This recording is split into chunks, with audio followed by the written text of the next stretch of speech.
Okay, hello everyone. Thank you for joining this webinar today. The Shaping the Future of ASEAN, the Role of the Global Partnership, organized by the School of Social Sciences, Nanyang Technological University, NTU, with the support of the CREAB. I am Kei Koga, the Associate Professor, Public Policy and Global Affairs Program, School of Social Sciences, here at the NTU. And I will be the moderator of this webinar. Today's webinar focuses on the Association of Southeast Asian Nations, ASEAN, and its global partnership. Since the end of the World War II, and as the 2025 this year happened to marks the 80th anniversary, Southeast Asia has developed a lot in the many ways. Overcoming intra-regional rivalries, Southeast Asian countries have facilitated diplomatic reconciliation and agreed to maintain regional stability. And institutionally, Southeast Asian countries established the ASEAN in 1967, which is considered one of the most successful regional multi-purpose institutions and has become the center of the East Asian multilateralism. And economically, despite the existing socio-economic gaps, Southeast Asia has achieved a certain level of economic development and still holds the significant potential for growth. But as we know, the world faces many strategic uncertainties. The US-China strategic rivalry continues to intensify. In the Middle East, the Gaza conflict is experiencing a renewed turbulence despite the temporary ceasefire agreement. The war in Ukraine remains uncertain, although the United States is seeking a ceasefire agreement between Ukraine and Russia. Also, the second Trump administration is now taking a more transactional diplomatic approach, even toward its allies and partners. While some argue that the essence of the US diplomacy remains unchanged, the Trump administration is pursuing domestic institutional reforms through the Department of Government Efficiency, DOGE, including the drastic change to the USAID, United States Agency for International Development, which could disrupt the diplomatic continuity toward the many regions, including the Southeast Asia. And in fact, the State of the Southeast Asian report published by the ICS Yusof Ishak Institute reflects the ASEAN's concerns about the political and economic instability, as well as the great power rivalry.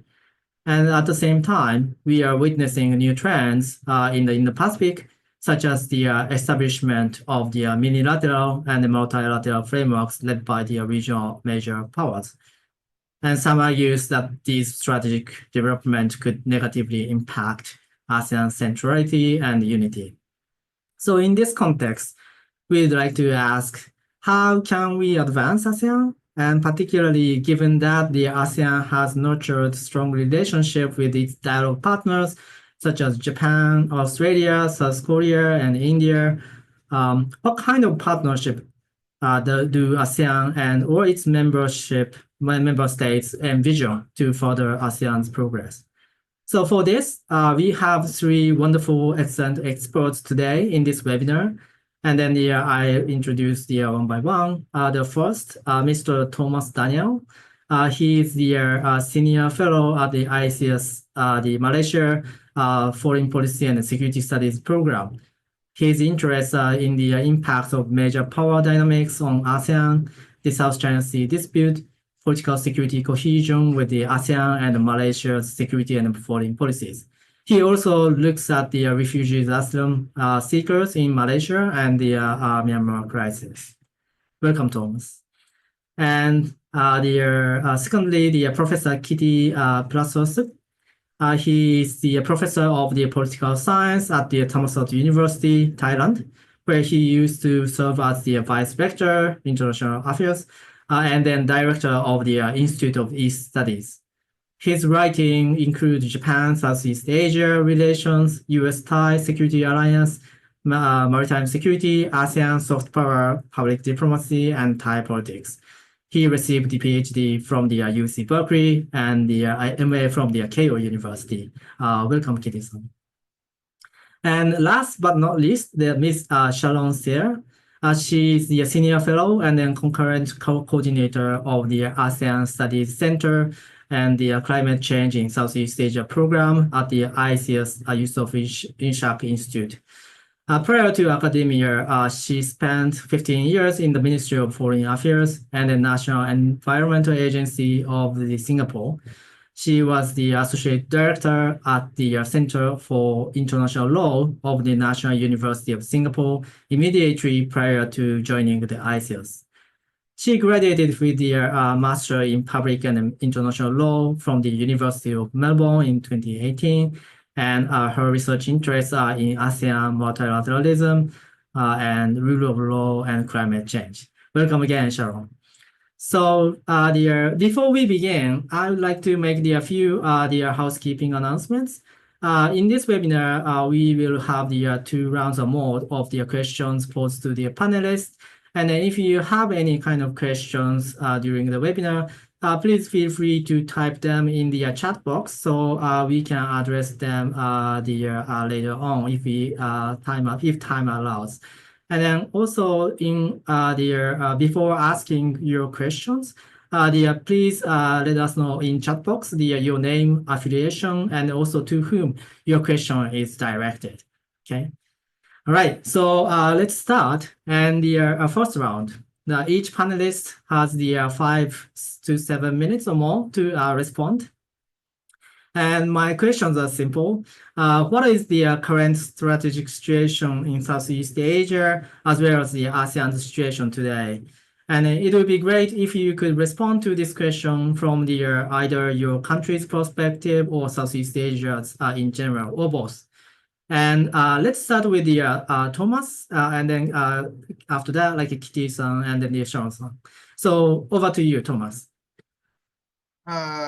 Thank you very much, Kay. It's a pleasure to be here. So please stop me when I reach 5 minutes, depending on you to be my timekeeper. I'll try to tackle that question from the perspective of at least how I think stakeholders or policymakers in Malaysia think about the region. My sense is that they see South Asia both on the precipice of significant opportunities when it comes to its future of community building, but also significant challenges that could really derail it. And perhaps it's the latter why I want to focus more of my comments on. I think we see significant political challenges within Southeast Asia. You see the crisis in Myanmar that is a challenge to this region, that shows that there is a lack of consensus on how Southeast Asia should deal with this. You see the South China Sea dispute. You see ASEAN's attempted strategy or how they try to figure out their engagements with major powers, the United States, China, Europe, Japan, and the sort of changes that are taking place in Washington as well as in Beijing. With that, I will perhaps jump to Malaysia's theme for this year: inclusivity and sustainability, which is somewhat interesting. It's very simple, but I think it sort of represents where the thinking of policymakers in Malaysia are. When you look at the strategic order that you see in Southeast Asia and the region around us in terms of our relationships with dialogue partners, I think what Malaysia wants to do is to push forward a narrative of inclusivity where all dialogue partners and future dialogue partners continue to remain engaged in Southeast Asia and Southeast Asia engaged with them. I think Malaysia is particularly concerned about the idea or the potential of a grand bargain between major powers, the carving up of spheres of influence. This is certainly not something that will benefit this region. And then when you go to sustainability, I mean, aside from the sort of obvious elements and reach outs to questions about the energy grid, about climate adaptability and living with climate change, it's interesting that a lot of the economic spheres and goals and initiatives are also lumped under sustainability. Which again shows the sort of long-term vision and the questions of sort of the long-term resilience that Malaysia is thinking on. So I suspect that this is not just an agenda that Malaysia wants to push for this year while it's chair. I think the sort of initiatives that we're going to try to push forward this year, what we're going to see with the launch of the ASEAN Community Vision 2045, will really drive this forward in the long term. So to me, it really speaks about the concerns that perhaps policymakers here have, but might not be so willing to articulate openly because of their positions. That's it from me for now, King. All right. Thank you very much for your comments. Yes. All right. So let's move on to Professor Kitty. So over to you. Okay, thank you, Kay. My pleasure to be here with you today. I think I have 5 points to share about current situations in ASEAN. I think they are quite first they are quite a concern on tariffs, U.S. tariffs under Trump, especially for growing country like Vietnam, Indonesia, Philippines. They have been doing very well in terms of economy, Malaysia as well. But now with the tariff, it's quite a challenge. And now we have to wait for the April the 2nd if the tariff would be announced. And I think ASEAN country overall, we are concerned about global recession. That may be a consequence of the trade war, of the tariffs increase by Trump. Secondly, I think ASEAN country overall, we have security concern, particularly for smaller states like the Philippines that have the problem with China. I mean, smaller than China, not Philippines, not small countries in ASEAN. I think the commitment of the United States has been in question with the Ukraine case, that Trump willing to make a compromise with Russia and pacify Russia and so on, satisfy Russia. So it's not quite promising for a country that has territorial disputes in the region with face security concern in the regions. And third point, I think China influence is the issue here in the regions, mainland, maritime, Southeast Asia. There have been both loud and quiet challenges from China, or loud and quiet or more silent influence from China. For example, in the South China Sea, it's quite a loud development there, including gray zone activity, gray zone tactic, the confrontation between Coast Guard, the fishermen boat that came from China and so on. And also we cannot ignore the quiet influence from China that takes place in many ways: economic dominance in the region in terms of trade, in terms of investment, that pretty much detrimental to small and medium businesses in the regions. The issues of silent migration to Laos, to Cambodia, and to some extent even to Thailand. And I think Malaysia, Indonesia also experience that kind of thing as well. And also transnational crimes in terms of scam centers. Recently in Thailand, we just deported so many thousands, like more than 10,000 from Myanmar in Myanmar. Many Chinese gray capitals have been involved in this kind of transnational crimes.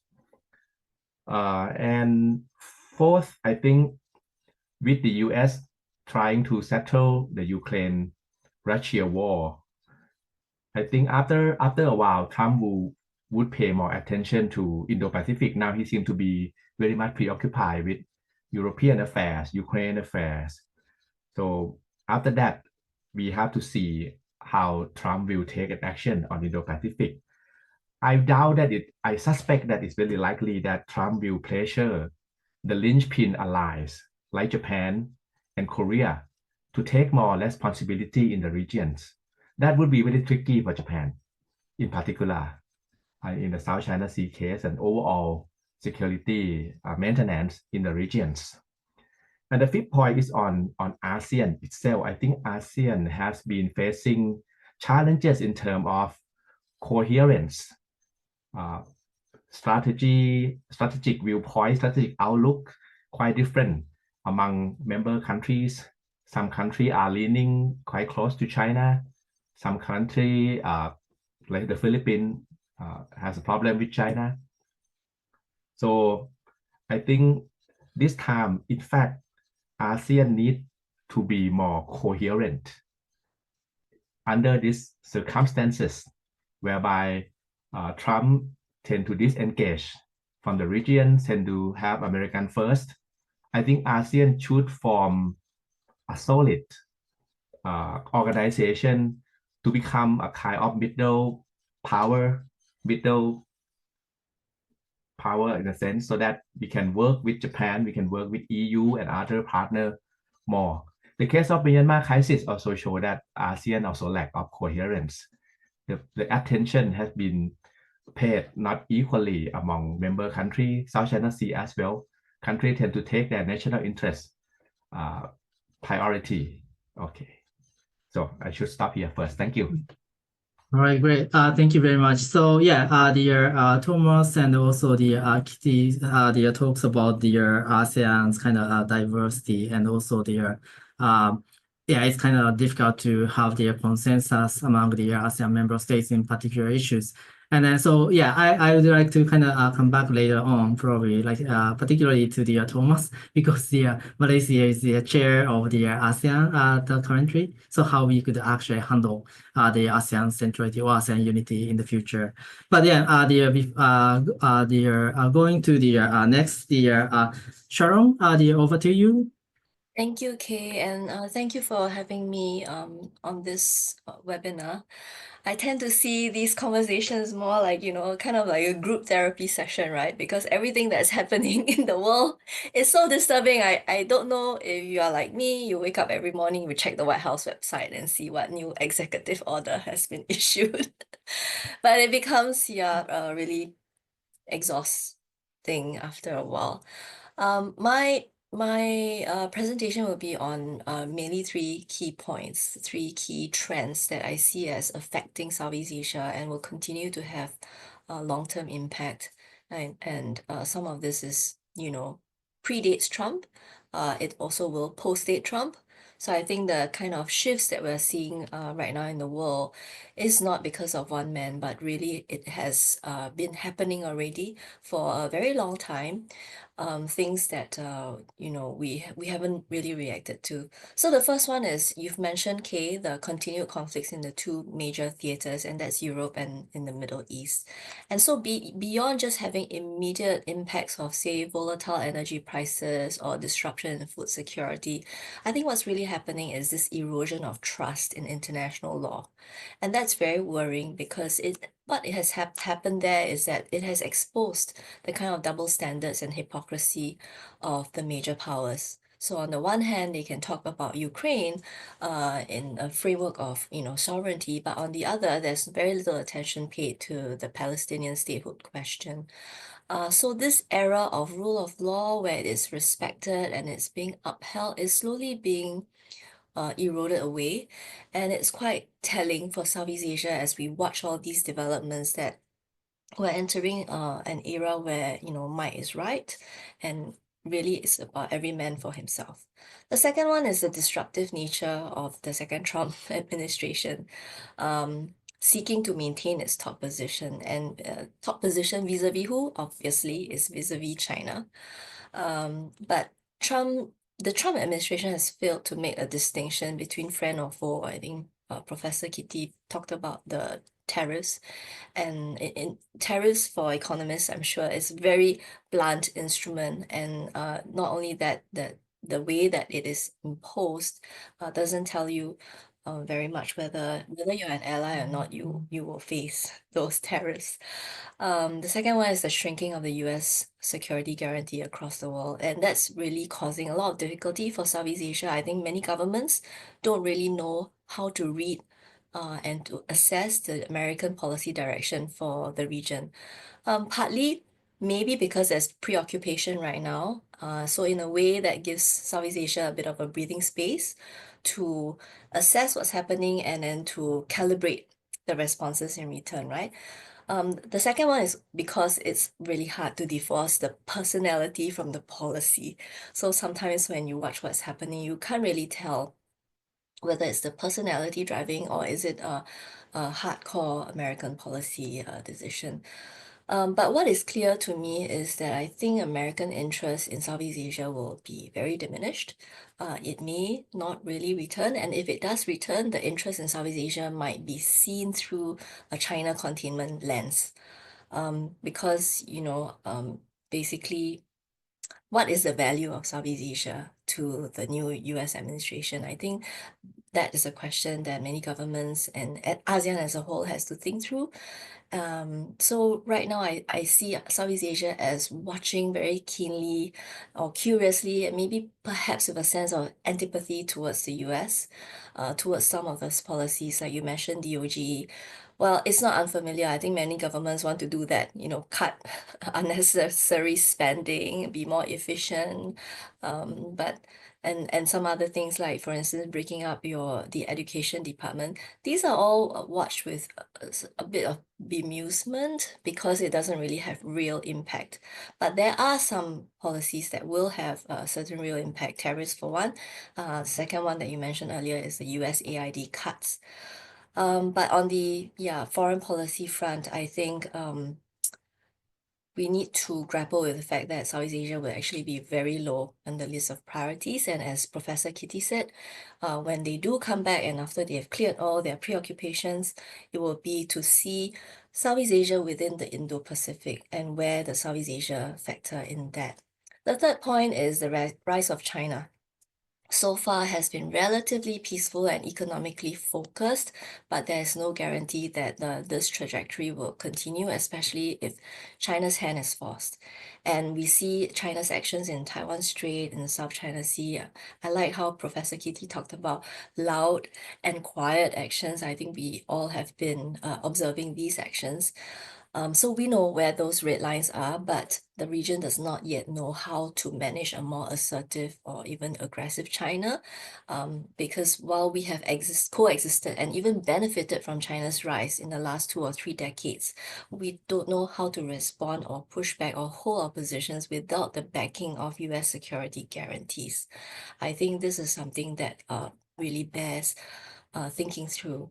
What is the situation in Southeast Asia today? I think we have gone through a period of political leadership transitions in the region. It started with the Philippines in 2022 with their elections. So now we have the Marcos government and then the Thai elections in 2023 with the Per-Thai party. We've moved from a military government to a civilian government. Indonesian elections, Malaysia, and of course Singapore will have our turn within this year. I'm not expecting any surprises, but don't ask me because I don't monitor domestic politics as closely as I do monitor external politics. So now that governments are more or less settling in, I think there are 2 very, very key issues that ASEAN has to really look into. One, the Myanmar crisis, and I think Thomas has already talked about that. And the pulling out of US aid, really it has hard impact on the ground because according to one commentary, Myanmar receives about $238 million of USAID assistance. And at the last time that, people were talking about since the shutdown, the humanitarian assistance to the border areas, to the healthcare sector has stopped. So really it has now become quite a life and death situation for people who are living there. And I recommend highly that, in view of this gap, I think ASEAN really needs to step up and fill the USAID gap. And perhaps Malaysia as chair should really look into the situation and work with dialogue partners like Japan and EU and Australia to plug this gap. And also beyond the humanitarian crisis, it's the political crisis. So the planned elections by the SAC will very, very likely trigger a backlash. ASEAN's response or the lack of it to these plans is quite concerning, honestly. The second one is the South China Sea disputes. I think Professor Kitty has talked about the near misses and the potential for accidental conflict. I think it's very real. And an accidental conflict in Southeast Asia, in the South China Sea, can only mean 2 things, right? One, disruption to the global trade routes, as it's an important waterway to the world.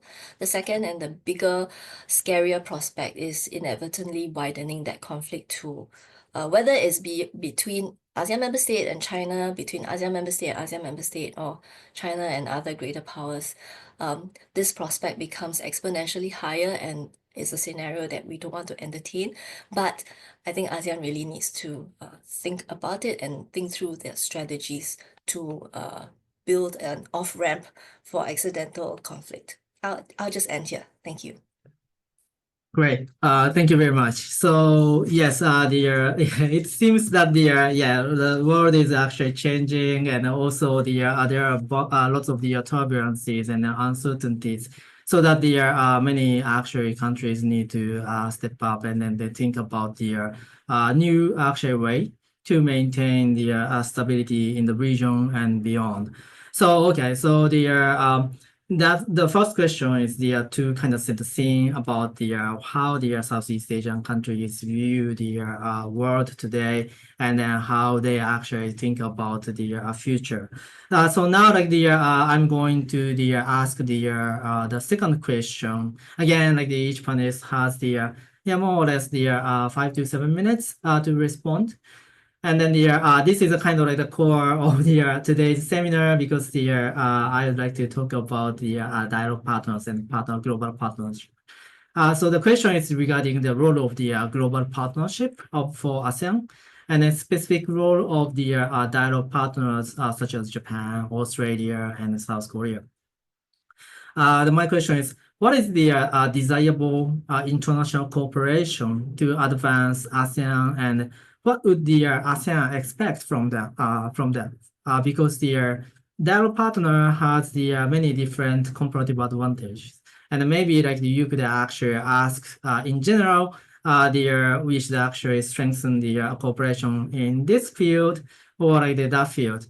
But then maybe Japan has a particular strength in the development, infrastructure development, while the Australia has the more kind of eager to provide the capacity building program for the military and so on and so forth. So in that sense, is there any kind of division of labor that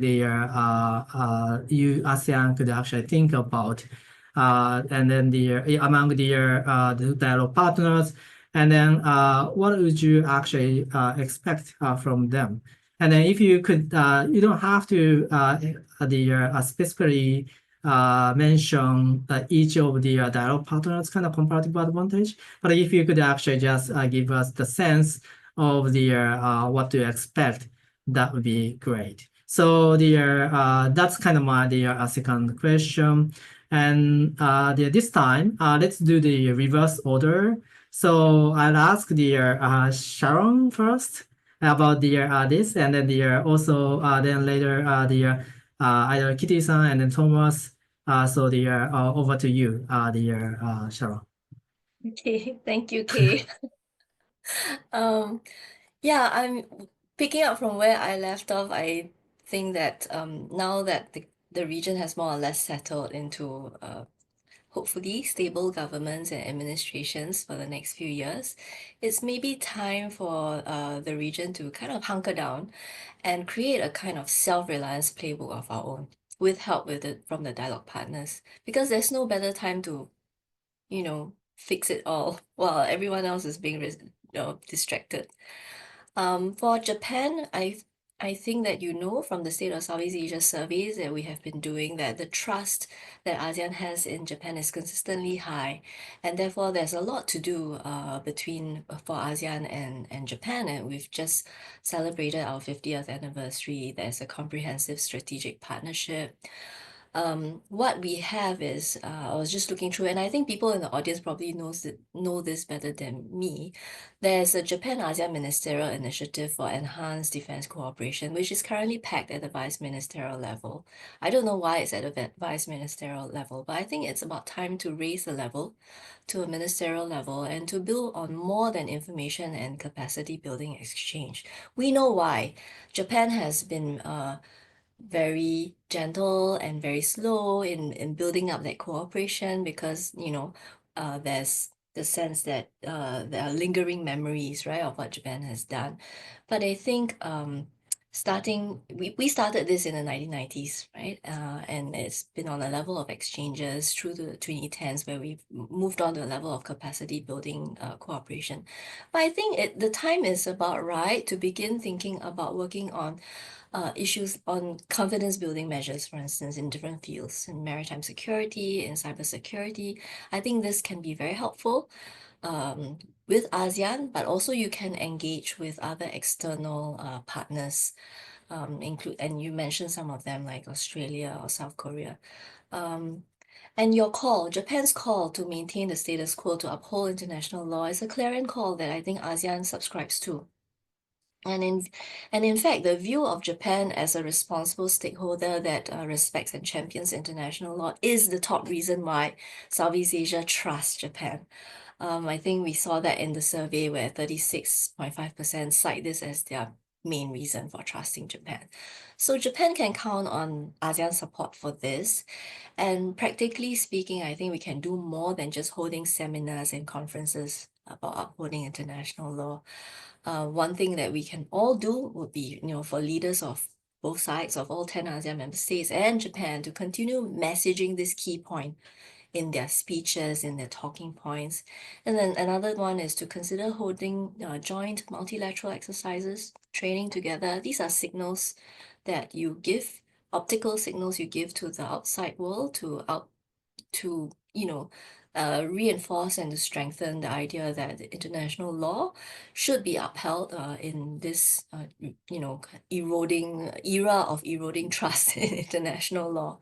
And other things that you can do also is to bolster institutions that uphold international law. Don't leave institutions don't leave the Paris Agreement, don't leave the WHO. Try to continue maintaining your membership in there and be constructive members of these institutions. I'll stop here. Okay, great. Thank you again, Sharon. I think Japan has been trying to be proactive to engage with the Southeast Asian countries. At the end of the day, like Japan actually look at their Southeast Asia from their many angles, and then they actually diplomatically to some extent prioritize the region too. So in that sense, Japan's engagement, but the Southeast Asia actually wants to more kind of like the visibility and more kind of like the message and also actions they are done by the Japan. So yes, I think it's a good the message. So the next Professor Kitty, could you actually talk? Yes, I would like to echo Sharon's thought on the importance of ASEAN to be more united, to become a bit more coherent, stronger, so that we can be a good partner of other middle power, so to speak. I mean middle power, I mean Japan, the European Union, and also Canada. I think Canada is also interesting, given that it has much problem with the United States. Australia, Korea, and India also can be a good partner and work together. I was a part of a workshop by the Friedrich Stiftung of the Germany. We discussed on the so-called partnership of the middles. Partnership of the middles. Middles here mean not a great power like United States or China or Russia, but country like Japan, EU, and also ASEAN. ASEAN, as I said earlier, can be constituted as the middle power. And here we can work together not to confront China. I mean, we need to take these challenges, to turn the challenges into opportunity. Of course, we need to form some deterrence that pretty normal in the international relations, but yet we have to work with China more than before. We have to engage with China more than before, because if you think about the underlying common interest, probably now we have more common interest with China more than the United States in several aspects. In environment, China has been very keen on environment preservation in the past decade, on maintaining the liberal trade rule-based orders, that also in line with China interests and us, ASEAN, Japan, EU, Australia, India, all over the world. So I think that would be the great challenge, how we can manage the relationship with China. Probably it's a good chance because the US is not involved itself too much with other countries. So ASEAN country, Japan, I think we have to be peaceful coexistent with China. We live so close to China, and we need to engage China and try to persuade China to become a more responsible great power. I can be idealistic, but I think the chance is there. And China also look at this opportunity to increase its soft power, to increase its reputations. And so I think this partnership of middle power is a partnership of middle power that can work with China and also can deter China at the same time. So it's a delicate balance that we need to make in the relationship with the future world. I think here I look for Japan and EU the most. Why? As Sharon said, Japan has been the most trusted dialogue partner or major power for Southeast Asian nation. For so long, it has won heart and mind of ASEAN country in many ways. We have economic interdependence, we have cultural affinity, and Japan came to Southeast Asia not in the way of economic dominance, but try to distribute the benefits to local partner, to local country as well. And that very much in contrast with China nowadays. China tend to exercise a lot of economic dominance, not distributing that well to local interests. And that we need to make China known that not gonna be sustainable relations. So many challenges we need to work with China. We need to make China more understand about us, about how to keep good relation. Japan, in fact, has been a good model. Japan in the 1960s, 1970s, Japan did not fare well in the region. Anti-Japanese movement had been prevalent in Thailand, Indonesia, and other countries. But now, things has been different. I think China would need to look at Japan, how Japan could win the heart and mind of ASEAN in terms of economic relations, cultural relations, and also security relations. And here why I pinpoint Japan and EU the most.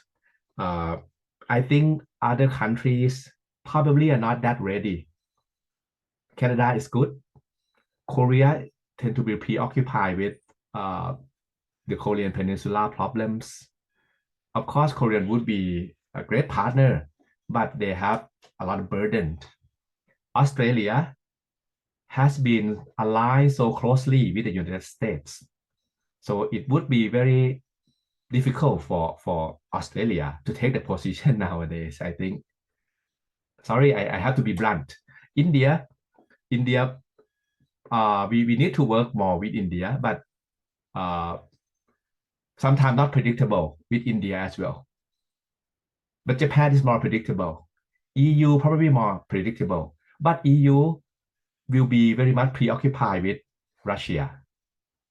So I'm afraid the responsibility will fall upon Japan pretty much.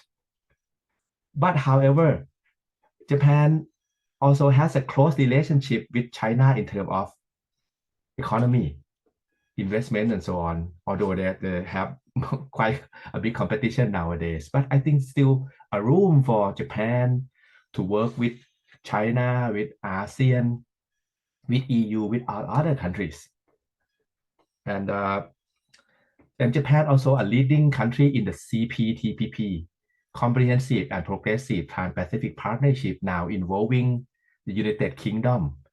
And this can be a good platform to expand toward free trade with other partner as well. If the US doesn't care about the free trade, we do not have to follow the US. We can form other groups to have free trades, I think. And we need to launch more FTA, speed up FTA between ASEAN and EU as well. So I think overall, my underlying point here is that we should change or transform the challenges into opportunities to work with China more. Of course, it's a very challenging and tricky to work with China, but we have to give it a try and try to persuade China to be more cooperative in many ways. And by that, maybe the security problem probably can be less acute in the regions. I just hope. And we need to coexist with China peacefully. Anyway, thank you. Okay, thank you very much for your comments. And I think engagement is important. Engagement is actually important both for the deterrence and also the confidence building too. Unless like we communicate, like they do not like get the China and also like other countries don't get the any clear message about the how we see the world and also like the what like we actually want like for the stability in the region and beyond. So in that sense, it's good, and also to engage, and also Japan model. Japan actually has been a long way. Came to a long way from since the end of the World War II, because as the Kitty-san said, the Japan had not like necessarily the great relation with the Southeast Asian countries after the World War II. But then over time, the confidence building and then so communications that create a certain friendship among between the Japan and Southeast Asia. So that could be the one model. I'm not really sure whether this actually perfectly works in the other cases, but then this could be something that like, we could actually think about. All right. So next the Thomas. Thank you for waiting, and then over to you. Sure. I'll make this quick. I think Sharon and Prof. Kitty have really identified a lot of very specific measures. I guess to me, when I heard your question, what really ran through my mind was actually another question, and the question is: does ASEAN actually know what it wants from its dialogue partners? And does ASEAN also know what it does not want? And I think unless Southeast Asians can really answer this, and you will never get a single cohesive answer. You're going to get different answers from different stakeholders in different countries. And I think a part of this problem, especially at the track 1 level, is that our officials still, for the most part, and perhaps understandably so, view priorities overwhelmingly in terms of national priorities and national interests, and perhaps not enough thought is given to a broader regional interest, or then self-perception on national interests is imposed on regional interests, and that doesn't always translate well across all ASEAN member states. So to sort of build in a broader response to your question, Kay, I think here I think what dialogue partners will have to think about, aside from asking ASEAN, Southeast Asians what we want and getting so many answers, I think what dialogue partners will have to think about is greater collaboration among dialogue partners itself. There is no way that any single dialogue partner can deliver to the extent that China is able to deliver, or that the United States might have delivered in the past and probably will not deliver in the future. So what you need is collaboration between dialogue partners to address specific areas based on your on your competitive advantage, right? Well, a common example that I often get is, at least at the track 2 level in terms of maritime security policy, maritime international law, maritime policies. There's often collaboration between Japan, Australia, and the EU to sort of convene multiple workshops, capacity building exercises, especially at track 1.5 and track 2. Could we see more of that between ASEAN dialogue partners in sort of other strategic security areas, in areas such as sustainability, climate adaptation, or even in key issues like transparency and accountability. I mean, one of the fundamental impacts of the cut of US funding is that Voice of America is no longer functional in Southeast Asia. And Voice of America, for all its irritations and problems, does play a role in holding Southeast Asians accountable in terms of governance, in terms of accesses of government policy, etc. So now you don't have that. And who's going to step in, right? Could NHK play that role? Does it even has the interest and capacity to play the role? Could BBC do that? Well, the BBC is facing major funds of its own, major funding cuts of its own. So these are conversations that dialogue partners need to have among themselves. And here again, for dialogue partners, you would also need to coordinate among yourselves and try to balance this, balance your national interest in Southeast Asia and broader interest in Southeast Asia, because you do not want to cede this region to one particular dialogue partner or the others, right? You don't want, for example, Southeast Asians to just say, well, if the US is no longer here, there's nothing else but China, and that's who we're going to have to collaborate with. So options are certainly needed. My last point in responding to this is, I think, from my point of view, engagement from dialogue partners on key ASEAN development priorities, right? Anything from connectivity infrastructure, which most ASEAN member states want, to sort of digital trade and commerce, energy sustainability, efficient water, electricity grids, the adoption of AI into facets of society and governance. I think from the Southeast Asian point of view, these are not just seen through a traditional development lens, but from a security one as well, right? So ASEAN's, the development and capacity building initiatives that we get from dialogue partners is not just an avenue for collaboration for our own benefit, but it's also a way to enmesh dialogue partners into this region to make sure that external stakeholders continue to have an interest in Southeast Asia. And I think this is precisely why these efforts need to continue with or without the United States playing this active role.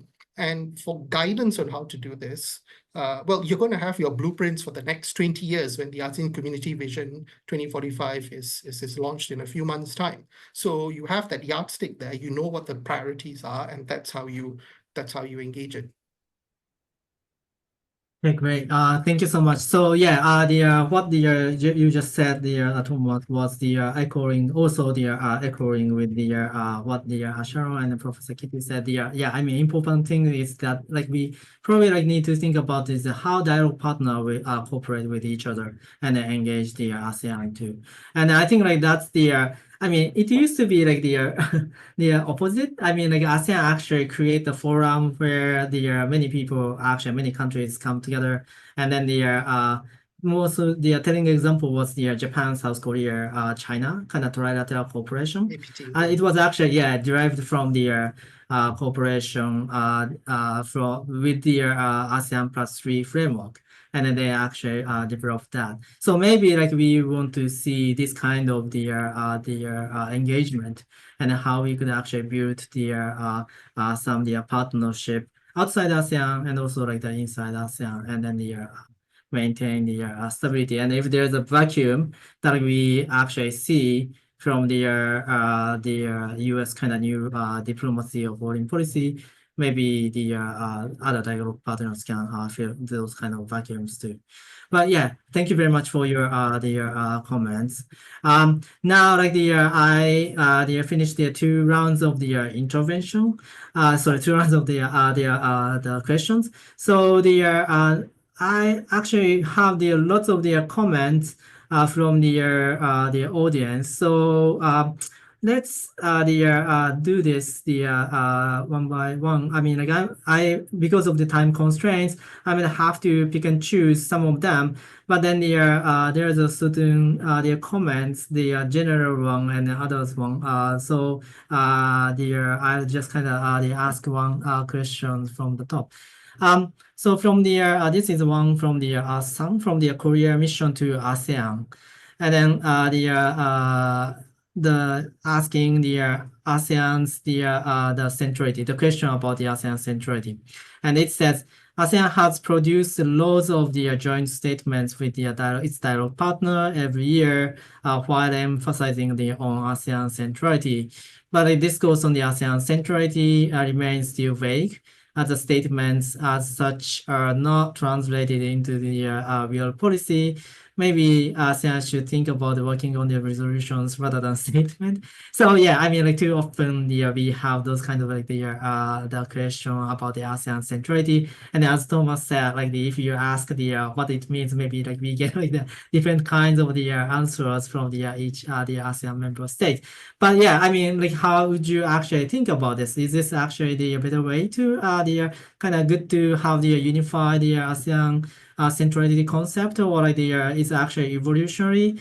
And yeah, this is some kind of question from the audience. So may I ask first so again like the different kind of order, the Thomas first, Okay. and then yeah, and then later the Sharon, Sure, and then the sure. Akiti-san. Yeah, okay, thank you. Sure. Okay. I think centrality is meaningless without cohesion. And if ASEAN member states are not cohesive, if we don't have cohesive common positions on certain issues, if we don't stick to our line, then there's not going to be any centrality worth talking about. And that's just the bottom line. I was at an engagement once where I asked a question to a very prominent ASEAN foreign minister, why doesn't anyone talk about cohesion? And it's like, because it's too difficult to talk about among ASEAN member states. So we like to talk about centrality and then leave it at that. So I think we need to be careful that the overuse of the word ASEAN centrality by ASEAN stakeholders doesn't render it meaningless. To the suggestion about a resolution, well, resolutions can be as meaningless as statements, and I think we need to be careful of that. I would like to go back very quickly to what Sharon mentioned earlier, and she mentioned that over the past few years, in 3 years, we have seen a successive generational shift in not generational shift, but a shift in ASEAN leadership. As of right now, and looking back 3 years, the only ASEAN leader or head of government that was still in place was the Sultan of Brunei. Everyone else is more or less new. And I think this represents an opportunity for this generation of ASEAN leadership to get to know each other better, to try to align expectations. I suspect this is what guides some of the thinking of my prime minister. I mean, this is my observation of what I think he's thinking, where he tries to build up this personal relationship with ASEAN leaders, because he sees that if you want to drive any change in the organization, it has to come from top down. You need the political leadership to give the push and the buy-in and the nudge, and then the senior officials will sort of follow. So hopefully this will lead somewhere. Hopefully the weight of the pressures on ASEAN from inside and outside will stimulate action. And I guess I have no choice but to remain optimistic, because the other side will be a bit too depressing. Okay, great. Thank you. So, dear Sharon or dear Akiti-san, like, do you have any comments on this same question? Yeah, I completely agree with Thomas. My line has always been that ASEAN cannot be central until it is central to itself. How can you be central to the outside world if you're not even making yourself relevant to your own member state? So unity, cohesion, I think these are the two things. And if the leaders are not willing to tackle them, then what can we do? Because ASEAN has always been a top-down sort of elitist organization, right? Decisions are made right at the very top. But I've just completed a qualitative study, which will be published soon, on the younger set of demographics. So I've done a study on 6 ASEAN countries, particularly engagement with the youth of these 6 ASEAN countries. And I do notice that there has been a change, slight nuances of thinking that maybe also reflects the kind of changes that we talked about earlier, the political leadership transition in the region, and how new ways of thinking is coming through. And it gives hope. Just to share that, within that study, it does show that the youth's perception of the dialogue partners are changing. Of course, Japan is still very much right on top. And we use the youth perceptions to contrast it with the general cohort in the State of Southeast Asia 2024 study. So the youths actually put a lot more credence into Japan, EU, and surprisingly India. So I think I've noticed some questions about India. There's a sense that India is becoming a partner that ASEAN can look to. There are different nuances between different countries, youths that have different views towards India, but in general, it's the sense that India has a kind of strategic heft, and India's strategic ambiguity has been a very useful instrument, particularly more useful now in these days of geopolitical shifts. That if you maintain a certain ambiguity, you might be able to navigate the challenges in a more nimble fashion. There's also this idea that in time to come, India will become an economic powerhouse that can hold its own in the world, and so therefore a much store has been put also on India as a voice of the global south, that India can canvas the global south together. And perhaps in some quarters, there's an idea that, the global south can emerge to fill some of that vacuum. But I hesitate to go there because the global south is not homogeneous in itself. The global south has very many different shades of south. And different shades of thinking as well. So I hesitate to go there, but the idea that, India can canvas support in that sense, it has a certain appeal nowadays with the younger set than with the older set of people. Okay, great. Thank you. So yes, I'm India. That was actually the question I actually tried to ask, probably the next one. India's kind of partnership. But then going back to the original one, like the ASEAN centrality. Like, Kitty-san, do you have any kind of comments on this? Yeah, I have 3 short points about ASEAN. First, on centrality, whenever ASEAN talk about ASEAN centrality, that means ASEAN fear that it's gonna be ignored by major power. The first time I heard about centrality issue is when the first East Asia Summit was being convened in Malaysia. It transformed from ASEAN +3 to ASEAN +6, so ASEAN felt nervous that major power will take the dominance over ASEAN process and so on. And the second time that ASEAN emphasized about centrality is about the Indo-Pacific strategy, the Quad cooperation. So ASEAN fear that the Quad will cooperate among themselves and did not pay much attention to ASEAN. So when you heard ASEAN centrality, you cannot assume that ASEAN has centrality. It's just the term that ASEAN want to fight for, want to convince others that you should give importance to ASEAN centrality.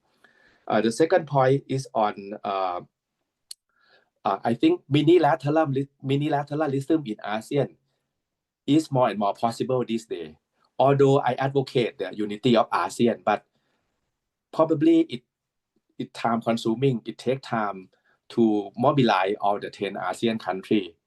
Sometimes in some particular issue, we need to move forward with just a few countries, 4 countries, but without opposition from other ASEAN members. I think in many issues, they're not gonna be opposition, but they just don't have resource to move, or they are not feel comfortable to move. But I think we can allow 4, 5, 3 countries to move on particular issues, working with partners. So multilateralism in ASEAN is increasingly possible. And third, on generational change in ASEAN, well, I think I have a high hope in Prime Minister Anwar Ibrahim in his ASEAN chairmanship and his willingness to work on Myanmar issues. And I think the world nowadays, although we have generation change, but we have leader like Trump. How old is he? 78 years old, right? Putin, more than 70 years old. Xi Jinping also something like 70, right? So we need to have a strong leader as well, who can be senior. I don't care if they're senior or they're junior. But in this case, it seems Anwar is quite fit to be the ASEAN leader at this point for the chairmanship. That is my personal take. And on India, I think I said something that probably our Indian colleague would not be happy, that India is unpredictable sometimes. I point to the case whereby India withdrew at the last minute from the Regional Comprehensive Economic Partnership or RCEP, for example. So we cannot expect that much from India. But of course, I agree that India is very important as a partner. We need to work with India. India can be a wild card in this international relations with the nuclear power, with the size of the economy, size of the population, military, and so on. Okay, and just one more point. I think why I mentioned Japan and EU in particular. And in the past, yesterday and today, there is a seminar, workshop in Thailand, organized by Japan, EU, and Thailand on the response to gray zone activities. So Japan, EU, together with Thailand, we are working together and inviting a lot of ASEAN member Coast Guard personnel to come to Thailand to get training on gray zone activity, how to respond, for example. Thank you. Great. Thank you so much. So I have the information. Thomas, like, do you want to actually comment on the India, or you had your hands up? So Oh yes, you no, raised the hand, right? Yeah. Yes, I did. It's a very quick comment. Okay, sure.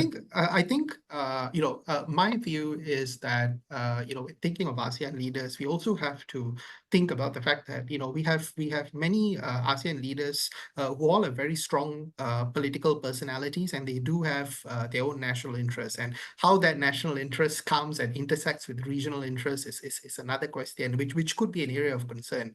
But bear in mind that we are almost a third through Malaysia's chairmanship, and effectively the chairmanship will be done by October, November, and then we hand over to the Philippines. And after the Philippines, it's Singapore, and then Thailand, and then Vietnam. So it's a collection of pretty solid, reliable Southeast Asian member states, all of whom I think share similar. At least we don't share specific details on how we think about engaging with major powers, but I think the broad baselines are all there. We do want Southeast Asia to continue to engage with external dialogue partners. We want dialogue partners to remain deeply engaged with Southeast Asia. So if these leaders can at least sit down and find some common points to make sure that there is a smooth transition over the next few years, then I think there's reasonable cause for optimism here. Okay. Thank you very much. I think we have tons of questions in the chat box, but then unfortunately the time has already come to the end, and then it was great the discussion, and I wanted to continue, but because of the constraints, then probably we have to finish that. So. Once again, thank you very much for your excellent remarks, Thomas, Kitty-san, and then also Sharon. And then please join me in giving a big round of applause to all the panelists. Thank you very much. And then that brings us to the end of today's webinar. And then just for your information, the NTU School of Social Sciences regularly hosts both in-person seminars and online webinars, so which are usually open to the public. And then please do check our website at the ntu.edu.sg/sss, ntu.edu.sg/sss. So thank you for your participation, and I look forward to seeing you the next time. Thank you.